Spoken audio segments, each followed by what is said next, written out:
Tuhan, kami bersyukur kami boleh bersama beribadah di hari Minggu yang terakhir di tahun ini.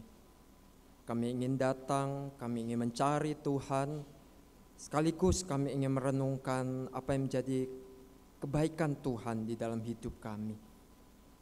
Tuhan, bawa hati kami untuk boleh memahami firman-Mu. Tolong kami untuk boleh memusatkan pikiran, hati, diri kami seluruhnya untuk mau mengerti firman-Mu, tidak hanya mengerti tapi juga melakukannya. Tuhan, tolonglah kami. Di dalam nama Yesus kami berdoa. Amin. Selamat pagi Bapak Ibu, Saudara yang terkasih di dalam Kristus. Kita bersyukur pagi ini kita boleh bersama beribadah dan saat ini kita akan membaca dan merenungkan firman-Nya. Tema kita hari ini adalah sungguh Dia baik, sungguh Tuhan baik. Bapak Ibu sekalian, kota apa yang kira-kira didatangi banyak turis pada tanggal 24 Desember pada malam Natal? Dapatkah Bapak Ibu Saudara sekalian mengira, menduganya atau menebaknya kota apa kira-kira? Yang pasti bukan Bali. Kota itu adalah Bethlehem. Bapak Ibu sekalian, sebuah media massa mencatat ribuan turis menuju ke sana untuk melewatkan malam Natal. Dan ribuan turis itu meningkat tajam dalam beberapa tahun ini. Kira-kira buat apa mereka ke sana, Bapak Ibu sekalian? Bapak Ibu, di tempat di mana Yesus lahir, hari ini berdiri gereja kelahiran. Diberi nama Church of Nativity. Dan di dalam gereja itu ada satu pojok yang disebut Manger Square. Ada satu sudut di mana diyakini di sanalah tadinya ada gua di mana Tuhan Yesus dilahirkan. Dan di sana sekarang diperindah sedemikian kalau kita melihat fotonya. Church of Nativity dan Manger Square. Ribuan turis mendatangi tempat ini. Mereka datang, mereka bersama gereja ortodoks di tempat itu, mereka merayakan Natal, mereka mengadakan ibadah Natal pada tanggal 24 Desember. Bapak Ibu sekalian, ribuan turis ini punya satu kerinduan, mereka bisa menelusuri kisah kelahiran Yesus. Mereka ingin mengalami seril mungkin, seperti apa kelahiran Yesus itu. Mereka ingin merasakan seperti apa sesungguhnya peristiwa kelahiran Yesus itu. Mereka berbondong-bondong datang tempat itu. Yang pasti untuk datang ke tempat itu butuh usaha bukan? Butuh waktu, butuh uang. Mereka harus betul-betul merencanakan sehingga tanggal 24 malam mereka ada di sana. Dan mereka bisa beramai-ramai mengikuti ibadah Natal. Yang pasti Bethlehem sudah tidak sesunyi seperti lagu Natal yang kita nyanyikan ya. Kota Bethlehem, kota yang sunyi senyap tidak, karena diserbu oleh ribuan turis. Bapak Ibu sekalian, menelusuri dan mengalami cerita kelahiran Yesus, itulah yang menjadi kerinduan para turis yang datang ke Bethlehem. Barusan kita merayakan Natal. Setelah Natal berarti kita akan menutup tahun ini, tahun 2019. Apa yang menjadi kesibukan kita di akhir tahun ini? Bapak Ibu yang punya bisnis atau usaha mungkin menghitung untung rugi atau menyusun strategi bisnis untuk tahun depan, mengantisipasi keadaan ekonomi negara kita. Atau ada sebagian yang mempersiapkan diri untuk menghadapi satu sertifikasi tertentu di perusahaan di mana dia bekerja. Atau Bapak Ibu sedang merencanakan liburan. Setelah pulang dari ibadah ini akan berangkat liburan mungkin. Apa yang menjadi kesibukan kita? Apapun kesibukan kita Bapak Ibu sekalian, jangan lupa satu hal, kebaikan Tuhan. Mari kita jangan lupakan untuk merenungkan kebaikan Tuhan. Mari punya kerinduan yang sama seperti para turis, bagaimana mereka rindu mengalami kelahiran Kristus. Mereka datang ke Bethlehem, kiranya kita juga rindu untuk menelusuri apa yang menjadi kebaikan Tuhan di dalam hidup kita. di akhir tahun ini. Bapak Ibu, kita akan belajar dari Daud bagaimana kita boleh meresponi kebaikan Tuhan, bagaimana kita boleh menyelami kebaikan Tuhan di dalam hidup kita.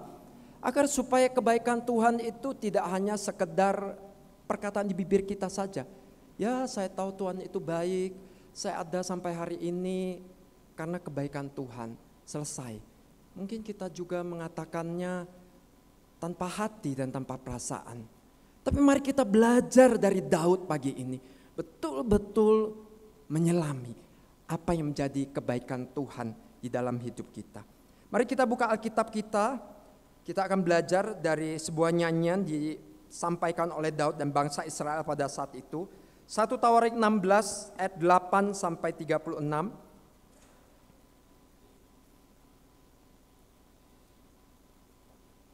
1 Tawarik 16 ayat 8 sampai 36.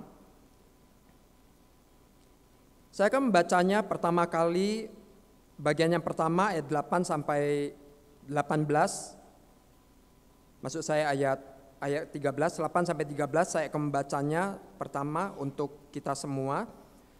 Bersyukurlah kepada Tuhan, panggilah namanya, perkenalkanlah perbuatannya di antara bangsa-bangsa.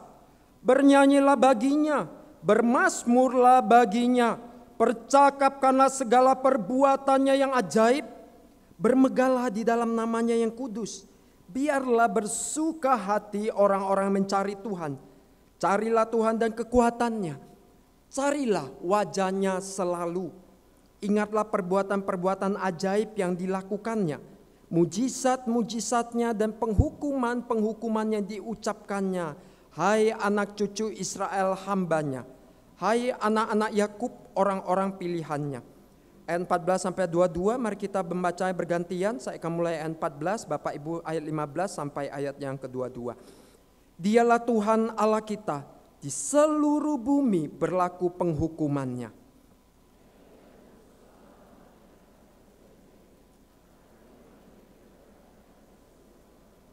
Yang diikatnya dengan Abraham dan akan sumpahnya kepada Ishak.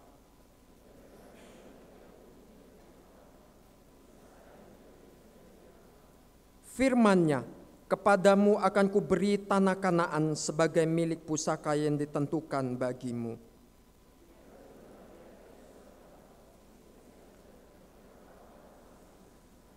Dan mengembara dari bangsa yang satu ke bangsa yang lain, dan dari kerajaan yang satu ke suku bangsa yang lain.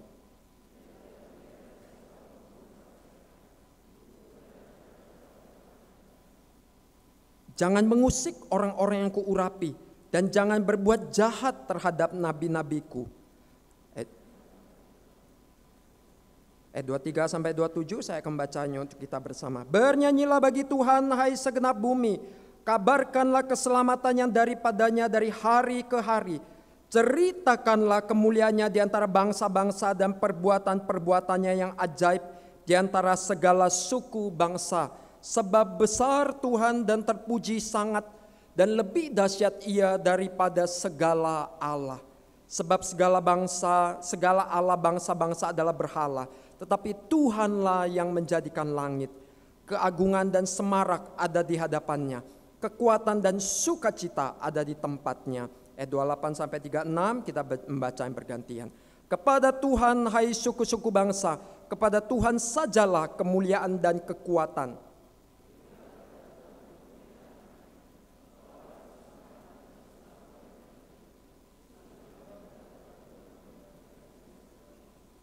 Gemetarlah di hadapannya hai segenap bumi, sungguh tegak dunia tidak bergoyang.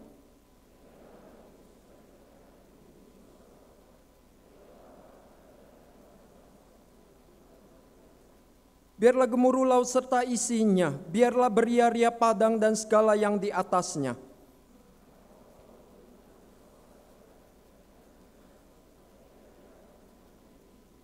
Bersyukurlah kepada Tuhan sebab Ia baik, bahwasanya untuk selama-lamanya kasih setia-Nya.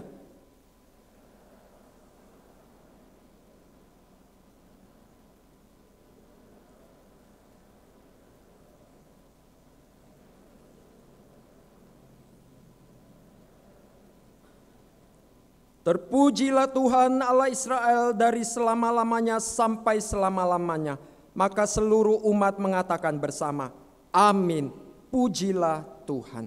Bapak Ibu sekalian, kita melihat ini adalah sebuah nyanyian sukacita yang dinyanyikan oleh Daud beserta bangsa Israel pada saat itu.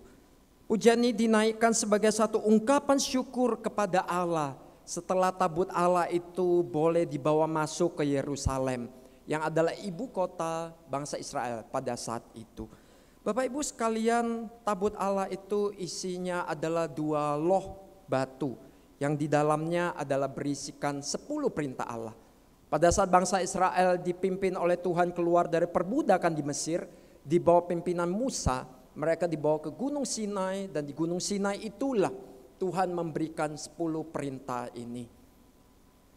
Dan atas perintah Tuhan, sebuah peti dibuatkan untuk menempati, untuk menyimpan kedua loh batu ini, 10 perintah Allah itu.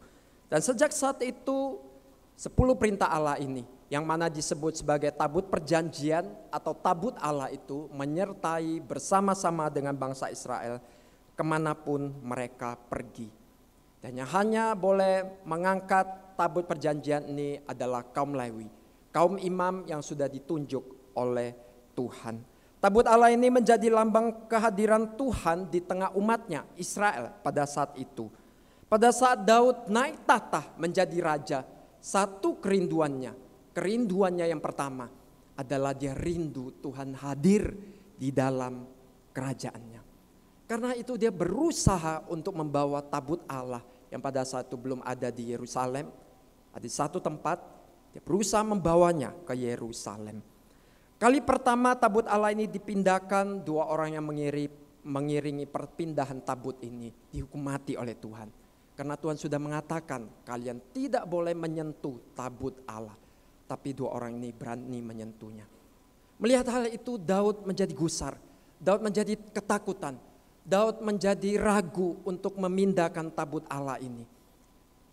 Dia bertanya, bagaimana mungkin tabut Allah ini bisa sampai ke Yerusalem, ke kerajaanku. Dan akhirnya tabut Allah itu harus transit di rumah seorang yang bernama Obed-Edom.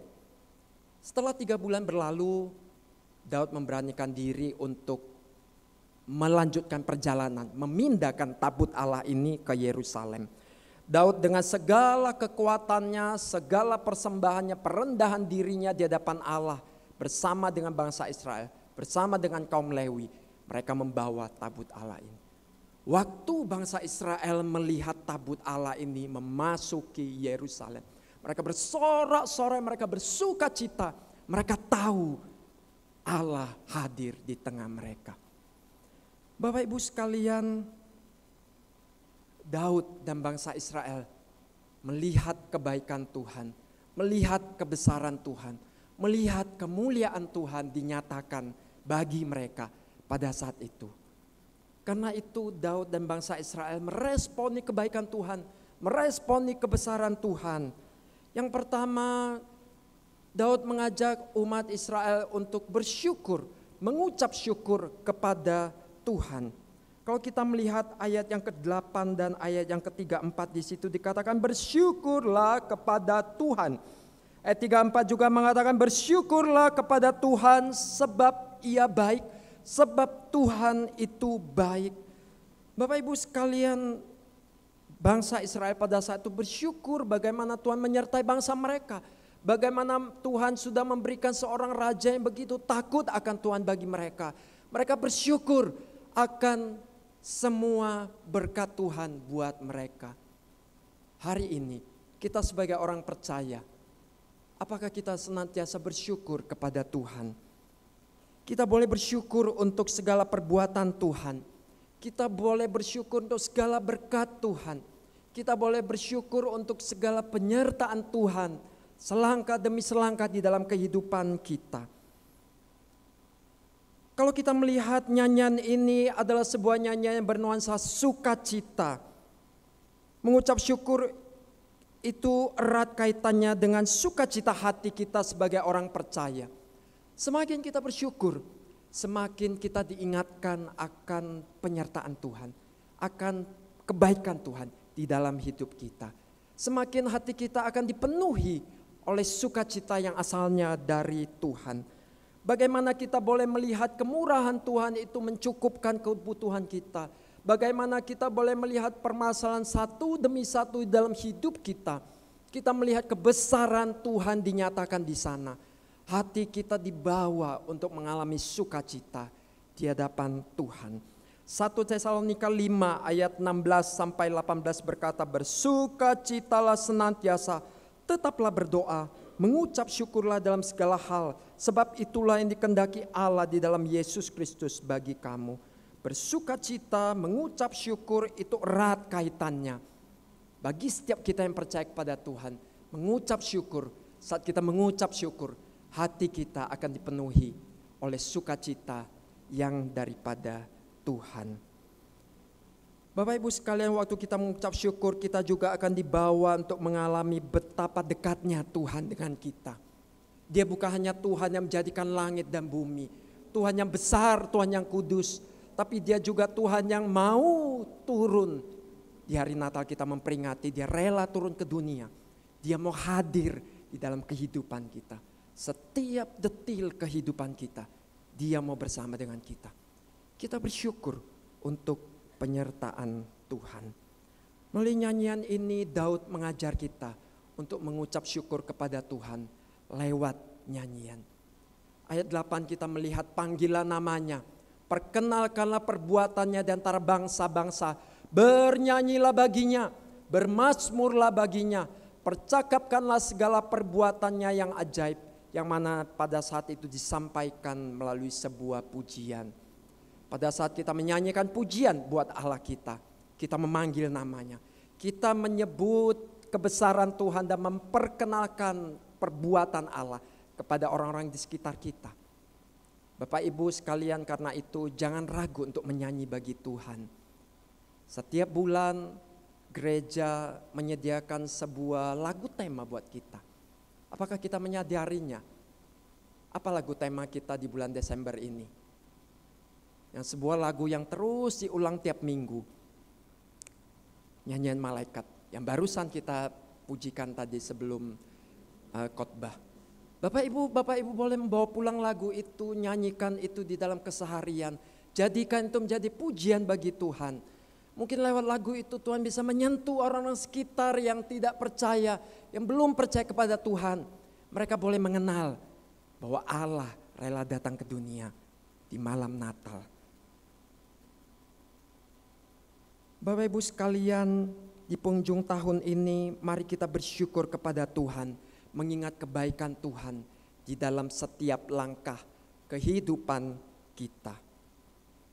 Berikutnya yang dibagikan Daud kepada setiap kita, waktu kita melihat kebaikan Tuhan, mari kita mencari Tuhan. Ayat 11 di situ dikatakan, carilah Tuhan dan kekuatannya, carilah wajahnya selalu. Bapak Ibu sekalian, mencari Tuhan sama artinya dengan bertanya pada Tuhan, meminta petunjuk kepada Tuhan, berkonsultasi kepada Tuhan. Kapan kita akan bertanya? Kapan kita akan meminta petunjuk? Kapan kita akan berkonsultasi dengan seseorang? Pada saat kita menemukan sesuatu yang tidak kita ketahui, atau sesuatu mungkin kita tersesat atau nyasar, sekarang ada GPS, kita bisa meminta petunjuknya, demikian. Daud mengajak kita umat Tuhan untuk mencari Tuhan, sebuah ajakan yang penuh dengan penekanan, cari Tuhan, cari kekuatannya dan cari wajahnya. Pada saat kita mencari Tuhan, Tuhan akan memberikan kekuatannya buat kita untuk menjalani hidup ini. Bapak Ibu, Paulus di dalam 2 Korintus 12 ayat 7 sampai 9 mengungkapkan bagaimana dia meminta kepada Tuhan agar dia boleh dilepaskan dari duri di dalam dagingnya. Tapi ternyata Tuhan menjawab, cukuplah kasih karuniaku bagimu, justru dalam kelemahanlah kuasaku menjadi sempurna. Saat kita mencari Tuhan tidak berarti seluruh permasalahan dan beban hidup kita lepas dan selesai begitu saja. Atau bahkan hilang atau menjadi ringan. Namun saat kita mencari Tuhan, justru Tuhan akan mengaruniakan kasih karunia-Nya buat kita. Untuk kita kuat menghadapi kehidupan kita. Daud juga mengajak kita umat Tuhan untuk mencari wajah-Nya. Apa artinya mencari wajah-Nya? Seorang teolog bernama R.C. Sproul menjelaskan istilah ini di dalam istilah Latin, coram Deo, yang artinya di hadirat Tuhan. Coram Deo ini, kata R.C. Sproul, adalah sebuah esensi hidup seorang Kristen yang menghidupi seluruh hidup, garis bawahi seluruh hidup, artinya tidak ada satu bagian di dalam hidup kita yang mana kita boleh bisa sembunyikan itu di hadapan Tuhan. Menghidupi seluruh hidup di dalam hadirat Tuhan, di bawah otoritas Tuhan dan untuk kemuliaan Tuhan. Waktu kita mencari Tuhan, kita membuka diri apa adanya. Kita membuka seluruh hidup kita di hadapan Tuhan. Dan kita rindu Tuhan yang hadir di sana. Kita hidup dalam hadirat Tuhan. Tuhan dengan wajah-Nya yang penuh kasih, penuh mulia itu menyertai kita, hadir bersama kita di dalam segala detil kehidupan kita. Seringkali di akhir ibadah pendeta menyampaikan berkat. Kiranya Allah menyinari kita dengan wajah-Nya. Kiranya itu yang menjadi kerinduan kita. Kita mencari kehadiran Tuhan. Kita mencari wajah-Nya selalu di dalam kehidupan kita. Gereja sudah menyediakan sarana di mana kita boleh mencari Tuhan. Gereja membuatkan daftar bacaan Alkitab setiap hari, yang mana kita kenal dengan nama Lectio Divina. Kita bisa mengikutinya sehari demi sehari, membaca bagian yang ditentukan. Bahkan gereja menyediakan penjelasan akan bagian yang kita baca. Bapak Ibu, mari kita bertekun mencari Tuhan. Mari kita bertekun mencari kekuatan dari Tuhan. Sehingga kita boleh menemukan kasih karunia-Nya di dalam hidup kita ini. Terjemahan lain mengatakan carilah Tuhan dan kekuatannya, carilah kehadirannya terus menerus. Artinya dalam setiap kondisi hidup kita, di dalam setiap langkah hidup kita, mari terus menerus setiap saat kita mencari Tuhan. Mencari Tuhan, mencari kekuatannya dan mencari wajah-Nya. Bapak Ibu sekalian, ini juga yang dialami oleh Daud. Pada saat dia menyanyikan pujian ini, dia ingat bagaimana Tuhan pertama kali mengurapi dia menjadi raja. Dia ingat dia tidak serta-merta naik tahta, tapi dia harus menjadi buronan oleh Saul. Padahal dia tidak bersalah. Dia harus pindah dari satu tempat ke tempat yang lain. Dia harus bergumul dengan banyak hal. Tapi di dalam Mazmur 40 Daud mengatakan, aku sangat menanti-nantikan Tuhan. Daud mencari Tuhan, mencari kekuatan Tuhan. Sampai dia boleh naik tahta. Bapak Ibu sekalian, biarlah kita juga boleh mempunyai semangat yang sama. Mencari Tuhan, mencari kekuatannya, mencari wajah-Nya. Bapak Ibu, menjelang akhir tahun ini saya percaya banyak orang mengeluarkan kalimat-kalimat yang bisa memberi semangat, memotivasi. Percayalah besok akan lebih baik. Lakukan apa yang semaksimal yang engkau bisa lakukan. Percayalah engkau akan bisa maju, bisa lebih baik. Tidak salah tentu menyemangati diri, memotivasi diri menjadi seorang yang optimis untuk hari depan kita. Tapi pertanyaannya, atas dasar apa kita mendasari optimisme kita? Dapatkah kita manusia yang hanya dari debu dan tanah ini, kita memotivasi diri kita bahwa besok lebih baik, padahal kita tidak tahu apa yang akan terjadi sedetik kemudian. Di dalam doa Sabtu, kita jemaat diajak untuk merenungkan Mazmur 119. Salah satu ayat Mazmur 119 ayat 50 mengatakan, inilah penghiburanku dalam sengsaraku, bahwa janjimu menghidupkanku. Pada saat kita mencari Tuhan, merenungkan firman Tuhan, memikirkannya, melakukannya, justru firman Tuhan itulah yang akan menghidupkan kita. Firman Tuhan itulah yang akan menuntun jalan kita, menerangi jalan kita, menguatkan kita di dalam jalan hidup kita ke depan. Yang kita tidak tahu apa yang akan terjadi, tapi kita boleh beriman kepada Tuhan. In Christ alone, seperti yang dipujikan tadi. Di dalam Kristus saja kita boleh berdiri teguh. Berikutnya mari kita saksikan, mari kita ceritakan perbuatan ajaib Tuhan kepada orang-orang di sekitar kita. Ayat 8 mengatakan, perkenalkanlah perbuatannya di antara bangsa-bangsa. Artinya umumkan dan buatlah orang-orang yang sudah percaya atau belum percaya kepada Tuhan mengetahui perbuatan Tuhan di dalam hidup kita. Orang-orang tahu apa yang Tuhan kerjakan dan lakukan dalam hidup kita. Mari kita saksikan itu kepada orang-orang sekitar kita. Ayat 9 mengatakan, percakapkanlah segala perbuatannya yang ajaib. Beritahukan, saksikan apa yang sudah Tuhan perbuat di dalam hidup kita. Ayat 23 mengatakan, kabarkanlah keselamatannya daripadanya dari hari ke hari. Kita punya pengalaman pertobatan yang berbeda satu dengan yang lain. Tapi intinya adalah di dalam setiap pengalaman pertobatan itu kita melihat bagaimana Tuhan secara ajaib memanggil kita untuk menjadi anaknya, untuk menjadi umatnya. Pengalaman pertobatan itu kita boleh saksikan kepada orang banyak. Dan percayalah Tuhan akan bekerja melalui kisah itu untuk mengenalkan Tuhan kepada orang-orang yang belum percaya. Dari hari ke hari, jangan pernah berhenti menceritakan perbuatan Tuhan kepada orang banyak. Bapak Ibu, berikutnya mari kita mengingat perbuatan Tuhan di dalam hidup kita. Ayat 12 mengatakan, ingatlah perbuatan-perbuatan ajaib yang dilakukannya, mujizat-mujizatnya, penghukuman-penghukuman yang diucapkannya. Mari kita mengingat perbuatan-perbuatan ajaib, pertolongan-pertolongan Tuhan yang sudah Tuhan nyatakan di dalam hidup kita selama 1 tahun ini. Bagaimana Dia menolong kita keluar dari masalah demi masalah. Bagaimana Tuhan boleh menguatkan kita sekalipun masalah itu ada, tapi kita tetap kuat boleh menghadapinya. Mari juga mengingat aturan hidup yang Tuhan berikan, penghukuman-penghukuman yang Tuhan berikan pada kita, supaya jalan hidup kita tetap berkenan di hadapan Tuhan. Bapak Ibu sekalian, pernahkah punya kenangan yang manis? Kalau kita punya kenangan yang manis, waktu kita mengingatnya mungkin kita bisa tertawa sendiri. Karena kita mengingat masa itu begitu manis, begitu indah. Atau kita mungkin terharu karena masa itu begitu penuh dengan sukacita yang tadi kita mengalami satu kesulitan. Kita dipimpin, dituntun oleh Tuhan keluar dari kesulitan itu. Kita terharu mengingat masa itu.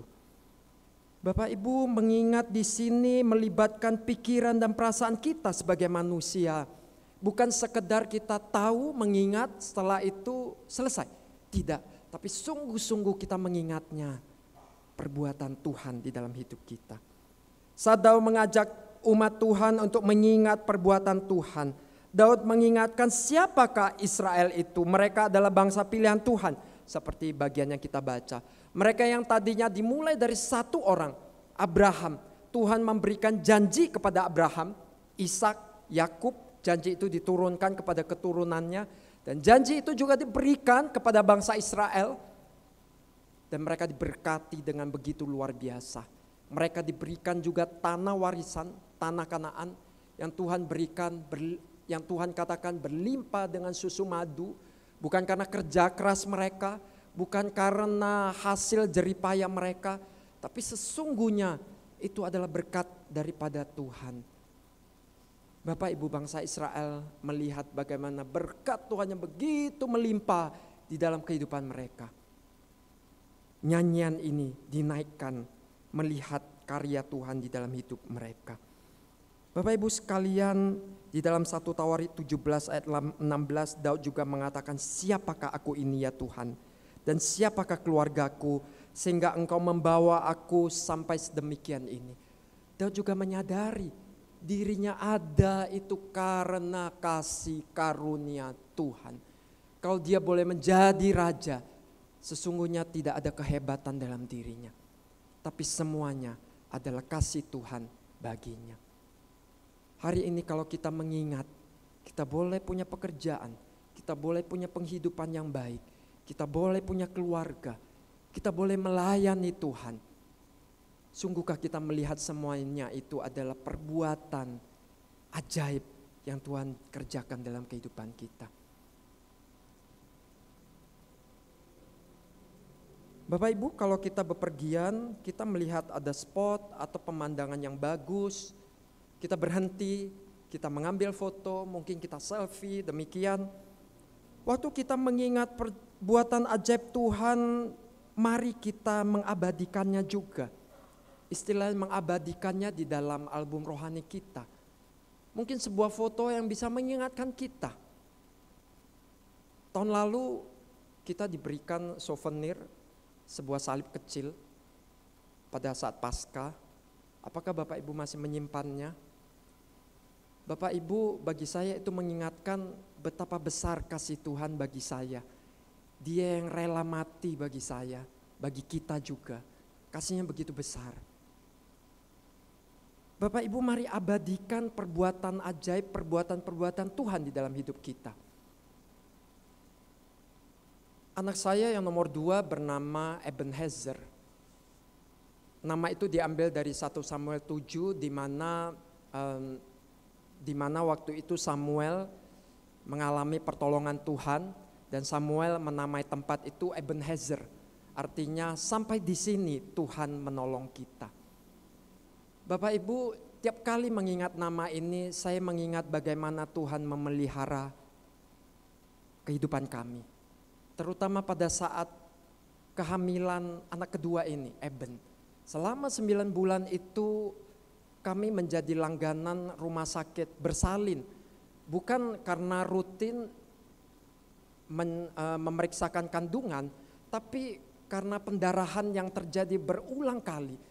Kami harus lari ke rumah sakit untuk memastikan bahwa kondisi Eben ini baik-baik saja.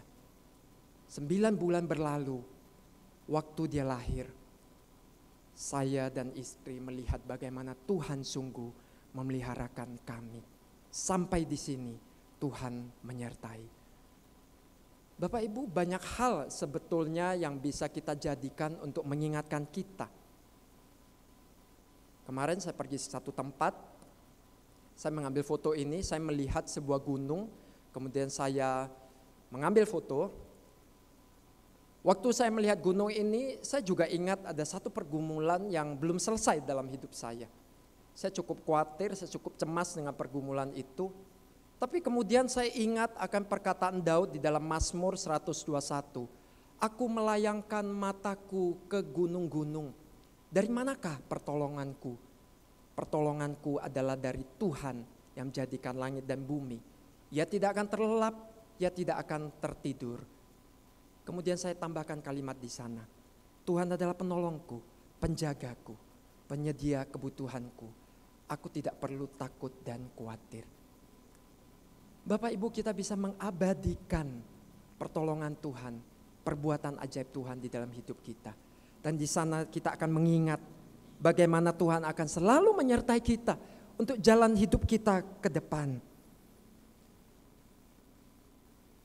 Bapak Ibu, kalau kita melihat nyanyian Daud yang penuh dengan sukacita, penuh dengan syukur, penuh dengan ajakan bagaimana memuji Tuhan karena perbuatannya yang ajaib. Tapi kalau saat kita melihat ayat ke-35 di situ dikatakan, dan katakanlah, selamatkanlah kami ya Tuhan Allah penyelamat kami. Bapak Ibu, waktu kita bersyukur kepada Tuhan, bukan serta-merta segala permasalahan kita akan selesai. Beban hidup kita akan lepas begitu saja. Seperti seorang pesulap yang sedang memainkan sulapnya, merubah sebuah sapu tangan menjadi seekor burung mungkin. Bukan seperti itu. Daud juga menyadari waktu dia mengucapkan syukur kepada Tuhan, ada banyak masalah, ada banyak tantangan, ada banyak kemelut dalam hidup yang akan terjadi. Tapi di situ dinyatakan betapa dia tetap beriman kepada Tuhan. Mungkin dalam kehidupan pribadi kita berkata, gimana saya bisa bersyukur kepada Tuhan? Gimana saya bisa mengatakan Tuhan itu baik? Masalah saya begitu banyak. Keputusasaan, masalah, tawar hati yang ada dalam hidup saya. Saya tidak bisa mengatakan Tuhan itu baik. Saya tidak mengerti apa artinya Tuhan itu baik. Bapak Ibu, sepasang suami istri yang menantikan kelahiran anak perempuannya, suatu saat mereka memeriksakan anak ini yang masih dalam kandungan seperti biasanya, cek rutin begitu ya. Bapak Ibu, waktu mereka diberitahukan bahwa anak di dalam kandungan ini mengalami kelainan kromosom, dokter mengatakan anak ini bisa lahir tapi kemudian mati karena kelainan kromosom itu. Berita ini membuat hancur hati pasangan suami istri ini. Mereka pulang dengan bersedih, menangis dan bertanya, kenapa Tuhan harus ini terjadi? Sekian lama kami menantikan seorang anak setelah Tuhan berikan, tapi kenapa seorang anak yang dengan kelainan yang mungkin nggak akan bisa hidup, tapi waktu lahir mati. Tapi ternyata vonis dokter itu salah.